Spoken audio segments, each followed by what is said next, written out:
Hey, good morning, y'all. This is Barry's Best Honey. I'm Mike, and I do bees.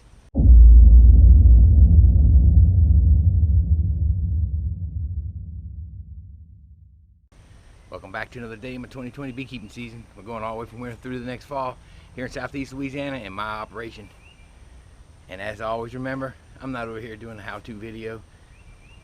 I don't even half the time know how to do anything myself. But if you happen to pick up any tips and tricks from me, that's great. If you have any for me, leave me in the comments. So the sun's coming up. It's pretty early, not super early. It's only like 7:30. I got up this morning and at 6:30 it was only like 71 degrees. It's like, wow. But I got to move a couple hives to the pond, let them get reoriented. They're in my yard, made queens and a couple nukes, and they're sitting on the ground. So when I mow the grass, you can't mow right by them because they're so low. I don't want to throw grass in them. And I got this one right here. It's sitting right by my barn or my shop. And you know, summertime's gonna roll around and it's already here, it feels like, and you know, there won't be any honey flowing and these things will get ornery every now and again, and you're trying to work, and I got stung in the lip the other day just doing a video. And that's not always the case. I've kept some here. I always have a swarm or two or a hive or two or something sitting right here, and I don't usually have a lot of trouble, but every now and then you do have trouble. So I just move it. I got a place to put it. Let's let it reorient, and if I need to bring it back, I can bring it back in a few weeks. So how do I move them? Well, I got full entrances now. You see me before, I put steel wool in the entrances and then you know, strap them up. But now it's summer and they stay out. There's always some of them out, except for early in the morning. That's about the best time to come out here and plug the entrances. And I don't plug them with steel wool at this point because it's so hot. Even though, yeah, that one does have a screen bottom, I still like to plug them with screen. And this is what I use. So yeah, I got hardware cloth. See that? So what I do is I take a piece of hardware cloth, the width, and I just kind of bend it in that configuration, and then I can just shove it in the entrance. And as it squeezes down, it tries to spring back up, it stays put. I shove it in just like this, in that way. Look, here's a hive. I'll show you. This is what I do. I'll just take this thing in here, your hive tool, and you just kind of shove it in there. It's in. Now they got ventilation in and out. And so when you're ready to pull it out, it just comes right out. That thing will stay. I've had one come out in the truck one time transporting bees, and that's it. And I didn't have it in good. But if you shove it in good, it'll stay right there. It's kind of tricky to get out sometimes. So you may want to have a suit on if you've already got them all stirred up and they're beating and banging in the truck, and then you come to take them out. Sometimes I'll put a suit on because you got like this one, I have to wiggle it out. If you're a person that don't mind getting stung here and there, no problem. So I went and plugged them last night because we had a rain right at evening, right when the sun was already down. It was starting to get dark and we had a little rain. So I came out here and just shoved them in real quick. And I did it on 2 nukes. Those are the D Coats boxes. Y'all can find them plans online. I don't know why. I guess the guy with the initials D and then last name Coats invented them, but they're pretty neat boxes. You've seen me use them. But they have no ventilation and they're hot. I really don't want to leave those down at the pond too long, but I do want to get them reoriented because they're small, so I don't want to just move them in my yard. I can reorient them here, but I'm still going to have bees left over, and since they're so small, I don't want to lose too many bees. We're going into summer. I want to keep as many in there as possible so they're strong for the fall and they can build up for winter. So I'm going to move them down there for a few weeks and then bring them back and hope the heat don't hurt them. But I put those screens in last night and it's still nice and cool, so they're good.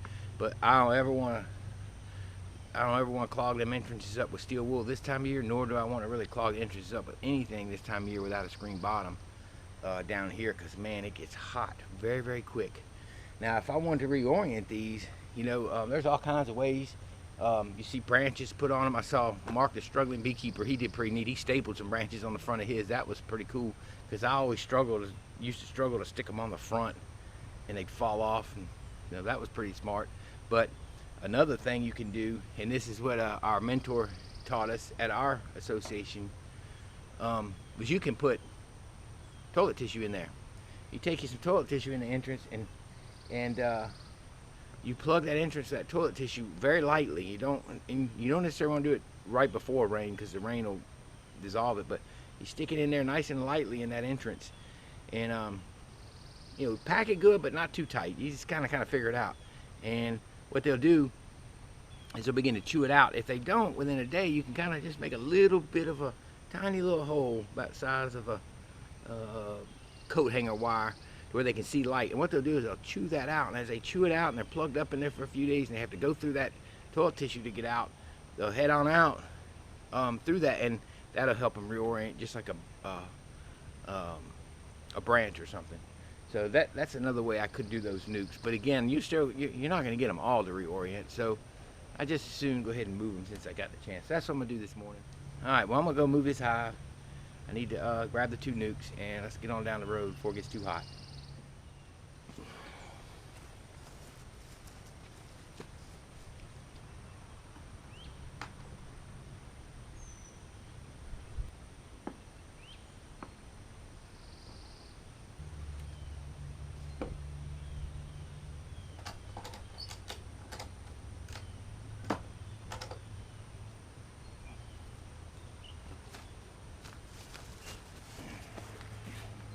Wow, that's a heavy hive. Ooh. It's heavy and it's ornery. All I did was touch that hive and they went to roaring. They were ready to come out of there.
Alright guys, we're back out here at the dairy farm. One of the few days it's not breezy and windy up here, but it's definitely, the humidity makes up for it. It is hot already this morning in the 70s, but the humidity is whew. But that's okay. I'm gonna be out of it soon enough. You can tell I haven't been out here in a while. Hives are definitely grown up. Take a look. Yeah, pond's dried up a little bit. So I'm gonna take our weed eater. I brought it with me, and I'm gonna go ahead and clean up in front of these hives. But that doesn't hinder the bees. We need to clean this up and get these hives placed that we moved from the house. All right, so I'm gonna go ahead and get busy. Let me go ahead and slip into something way more uncomfortable. All right, here we go.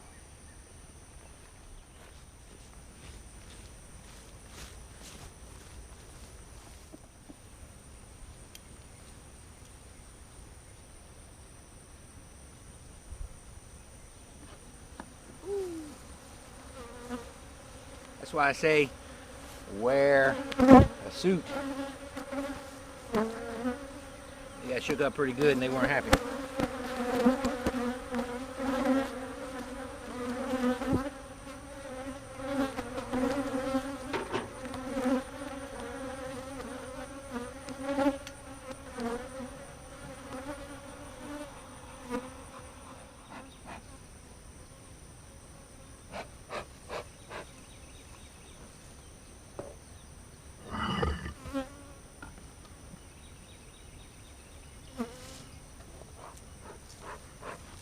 There you go. So yeah, I like to wear a suit. You're just shaking them all up, and you turn around and put them down, and then you snatch that out the front. And that's just the main guard bees. They all came out. They've all settled down now. But initially, I wouldn't want to not have a veil because they were all over my veil. So let's take a look. See, for this hive, this doesn't have a lot of bees. This is one of the ones that probably swarmed. So far, I see bees come, you know, on the entrances. Take a look down here. Ooh, I gotta cut some grass.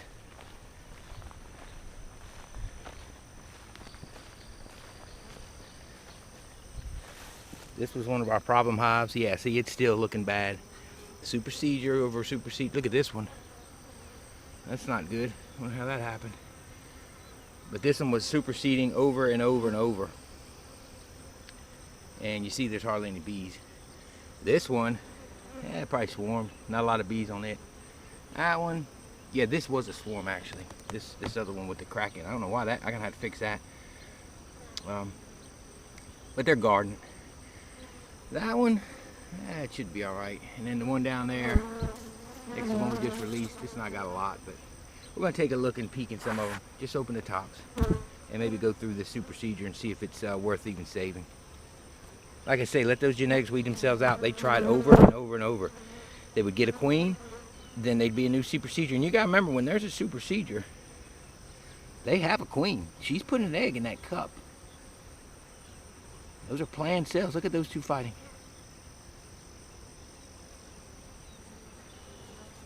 There you go. So I guess what I'm saying is, if they're going to continue to supersede over and over and over, something's not right. And I just don't fool with it much anymore. It's not worth the trouble. Well, hey folks, I'm back at the house. It got hot out there. It is kind of humid. So I was out there at the pond. I placed 2 nukes. I placed the one hive from right back here. Well, hey there folks, it is a couple days later from me moving those hives. I didn't end up doing the rest of that video. It ended up being 2 hives that had to break down. Those hives were pretty much gone. It was one that swarmed and one was a supersedure. They continued to make queens. Eventually they finally didn't make a queen. They're done. So I shook them out so they can get to another hive, and the swarm, it was pretty much done.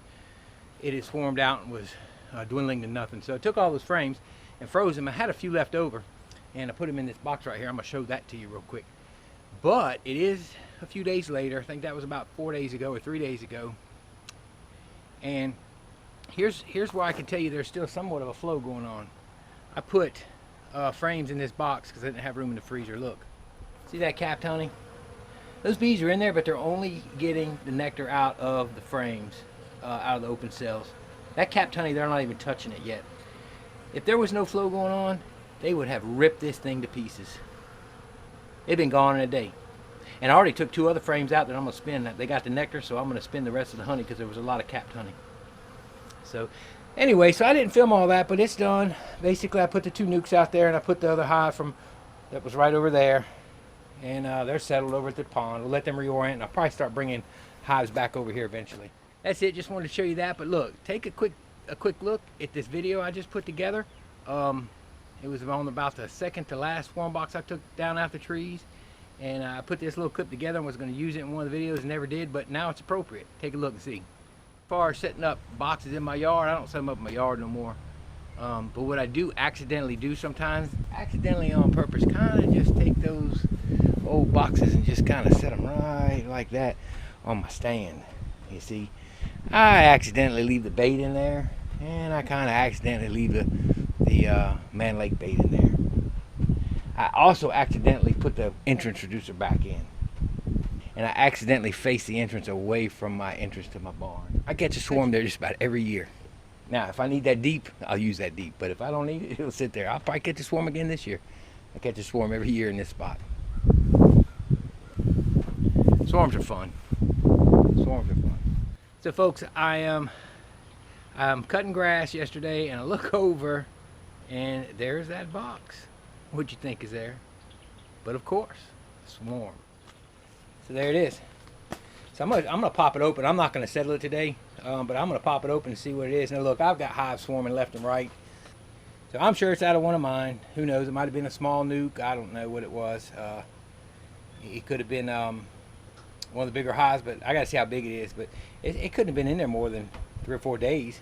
So sure enough, every year I put a box here. I think I did leave the bait in there accidentally, of course, and sure enough, I catch a swarm every year here. It's pretty, and then I have to let it settle for a little bit, and I gotta move it, reorient, blah blah blah. But that's all right. Hey, let's take a look at that 2-frame real quick. I happened to be weeding around it and didn't realize it was even there, and boom, it was in my face already. Check this out. Look at that thing. So, waiting to see if that little one of those emergency cells emerged and see if queen got out and got mated. And if she did, I've got her promised to somebody that's got a queenless hive. And the timing might be perfect. So, I'm hoping she's mated. So what better thing to do than help out a fellow beekeeper? So, hopefully she got mated and we can give her a new home. And then I'll take the other bees and I'll merge them with an existing hive. All right, guys, well, come take a walk with me here. So again, I told you I was weed eating, so I weed eated around the tube frame, and all of a sudden they were in my face, and I didn't realize they were there. I'd forgotten about them. So I'm weed eating around this pine tree. Now you look at this pine tree. Notice the big water rope that fell next to it. One of my earlier videos, you can see about this when I did a video of when that oak tree landed on my hive and broke it in pieces. And this pine tree is leaning, but I haven't taken it down yet. And I probably should have been on top of that because I'm weeding it around today. And it's rotting in the bottom. And it's about to go. Look at here. Look at here what I found. Look who's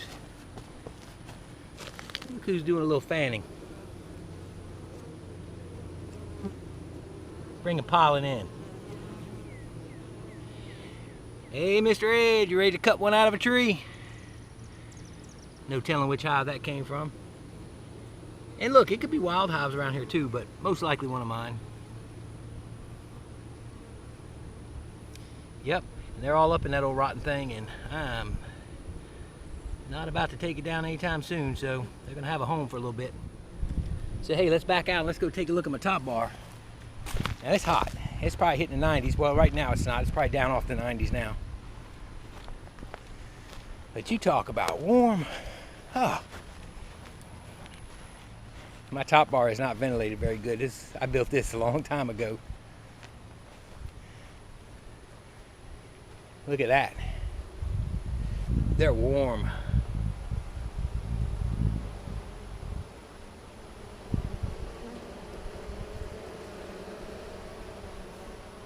They're just hanging out, cooling off, hanging out on the vents.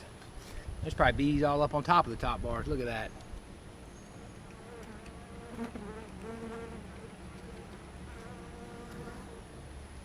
Yeah, there's bees on the inside. I'm not gonna open it right now, but I need to get in this. I haven't been in this hive in probably a year. All right.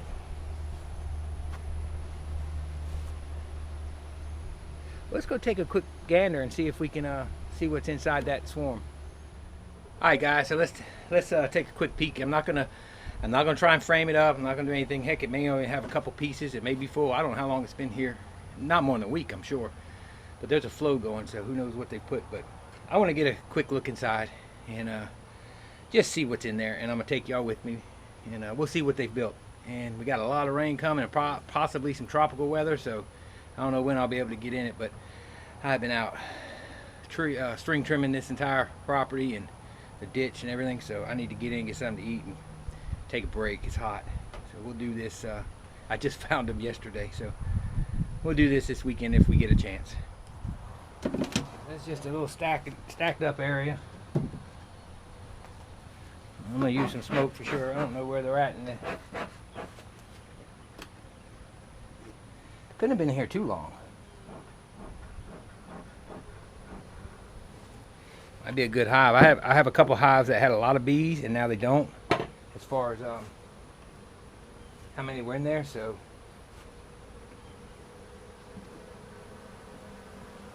What do we got?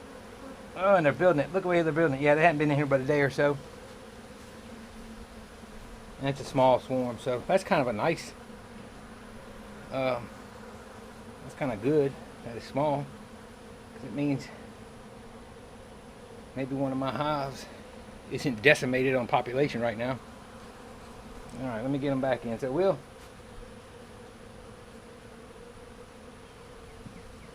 here's what's in the box. See what I did? I left that old paper towel and that old Man Lake bait. They said Man Lake bait's good for 3 months. Of course, I accidentally did all that. A couple beetles down there. So let's get them settled back in.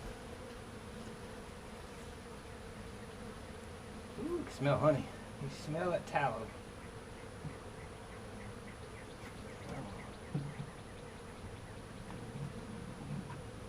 Alright, let's just leave them like that.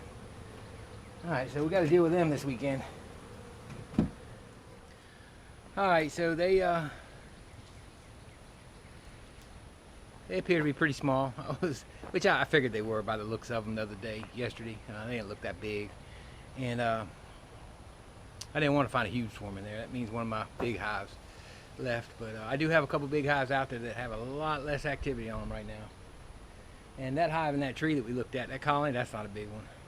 Maybe a lot more bees than that. So, but they swarm this time of year. There's a period in our swarm season where you'll get your primaries and your secondaries, or your major swarms and your casts, you know, in March and April. But then when the tallow hits, I get what's called the tallow swarms. And that's when you don't super up enough or fast enough, because they will fill a box in a few days and they'll begin to fill their nest, and in a couple days they'll be ahead of you. Well, look, that's it for today. I'm gonna go ahead and wrap up. I'm tired. I work outside all day, by the way, just in case y'all haven't watched some of the older videos. So when I get home working in this heat, I do what I can, and I get on in and get showered and eat and relax in the cool. So it's time for that, guys. Just wanted to take y'all through that. I know it wasn't a very you know, going through inspections video and all that. It's just kind of showing you a few things, and I didn't go through the stuff over at the pond because all I did was lift a couple lids, and when I saw those that were basically empty, I shook them and loaded the truck and hurried up, and I weed eated, and so I had bees everywhere, so closing and all that and going, it was just a mess. So anyway, the whole purpose was just to move those hives. Got that done. Come back a couple days later and showed you all that swarm that moved in. I think that makes 10 swarms. So anyway, just wanted to come back and let you in on that little swarm there. Another swarm, hey, another colony. It's small, so it'll have to grow. The dearth is going to be a challenge for it. Alright guys, well look, that's it for now. I got to get on in and out of this heat. I appreciate all you guys watching. I sure appreciate y'all subscribing. If you haven't subscribed already, go ahead and do that. If you like the video, hey, don't forget to give it a thumbs up. Don't forget to share this video with your friends, your family, anybody just enjoys watching bees. Alright guys, this is Barry's Best Honey. I'm Mike, and I do bees. Y'all have a wonderful, wonderful evening, and may God bless y'all.